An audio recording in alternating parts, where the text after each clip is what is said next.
বছরের পর বছর ধরে বিপুল অর্থ ব্যয় করে ইরান মাটির নিচে বিশাল বিশাল ক্ষেপণাস্ত্র ঘাঁটি তৈরি করছে ইরান। এসব গোপন স্থাপনাকে বলা হয় মিসাইল সিটি বা ক্ষেপণাস্ত্র নগরী। পাহাড়ের গভীর সুড়ঙ্গ ও শক্তিশালী বাংকারের ভেতরে তৈরি এসব ঘাঁটির উদ্দেশ্য ছিল যুদ্ধের সময় শত্রু হামলা থেকে ইরানের ক্ষেপণাস্ত্র ভান্ডারকে নিরাপদ রাখা। কিন্তু যুক্তরাষ্ট্র ও ইসরায়েলের সঙ্গে চলমান যুদ্ধে এই কৌশলই এখন ইরানের জন্য বড় ধরনের সমস্যায় পরিণত হয়েছে বলে মনে করছেন বিশ্লেষকরা। দ্য ওয়াল স্ট্রিট জার্নালের এক প্রতিবেদনে বলা হয়েছে, যুদ্ধ শুরুর পর থেকে যুক্তরাষ্ট্র ও ইসরায়েলের যুদ্ধবিমান ও সশস্ত্র ড্রোন ইরানের মাটির নিচে থাকা কয়েক ডজন ক্ষেপণাস্ত্র ঘাঁটির উপর নজরদারি চালাচ্ছে।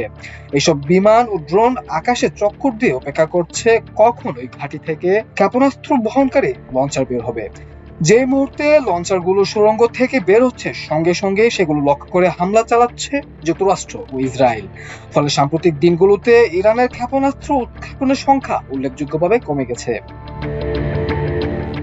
একই সঙ্গে ইরানের ভূগর্ভস্থ ক্ষেপণাস্ত্র ঘাঁটির প্রবেশপথ লক্ষ্য করে ভারী বোমা হামলাও চালানো হচ্ছে। স্যাটেলাইটে তোলা সাম্প্রতিক ছবিতে দেখা গেছে বেশ কয়েকটি ঘাঁটির প্রবেশপথ ধ্বংস হয়ে গেছে এবং সেখানে ধ্বংসাবশেষ পড়ে আছে। এর ফলে অনেক ক্ষেপণাস্ত্র মাটির নিচে আটকা পড়ে থাকার আশঙ্কা তৈরি হয়েছে। এইসব ভূগর্ভস্থ ক্ষেপণাস্ত্র ঘাঁটিগুলোর অনেকগুলো ইরানের দক্ষিণাঞ্চলীয় মিরাজ নগরীর কাছে, এছাড়া ইস্পাহান, তাবরিজ এবং কেরমানশাহ অঞ্চলের কাছেও রয়েছে। যদিও এসব স্থাপনা পাহাড়ের গভীরে সুড়ঙ্গের জাল দিয়ে তৈরি, তবুও প্রবেশপথ, রাস্তা এবং উপরিভাগের অবকাঠামোর কারণে স্যাটেলাইট ছবিতে সেগুলো শনাক্ত করা সম্ভব হচ্ছে।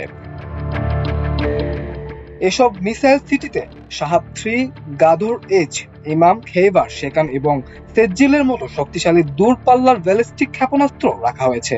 2025 সালের মার্চে ইরান তাদের সবচেয়ে বড় ভূগর্ভস্থ ক্ষেপণাস্ত্র ঘাঁটির ভিডিও প্রকাশ করেছিল, যাকে তারা লৌহ মুষ্টি বলে বর্ণনা করেছিল। সেখানে দেখা যায় জানলাবিহীন দীর্ঘ করিডোরে সারি সারি ক্ষেপণাস্ত্রবাহী ট্রাক রাখা আছে। তবে যৌথ হামলা শুরু হওয়ার পর থেকে ইরান 500টিরও বেশি ক্ষেপণাস্ত্র ছুড়লেও সাম্প্রতিক সময়ে উৎক্ষেপণের হার কমে গেছে। মধ্যপ্রাচ্যে যুক্তরাষ্ট্রের সেন্ট্রাল কমান্ড জানিয়েছে, মাত্র 4 দিনের মধ্যে ইরানের ক্ষেপণাস্ত্র নিক্ষেপের হার প্রায় 86% কমে গেছে। বিশ্লেষকদের মতে, যে ভূগর্ভস্থ ঘাঁটিগুলো একসময় ইরানের সবচেয়ে বড় প্রতিরক্ষা কৌশল ছিল, যুদ্ধের বাস্তবতায় সেগুলোই এখন তাদের অন্যতম দুর্বলতায় পরিণত হয়েছে। মাল্টিমিডিয়া ডেস্ক, আমার দেশ।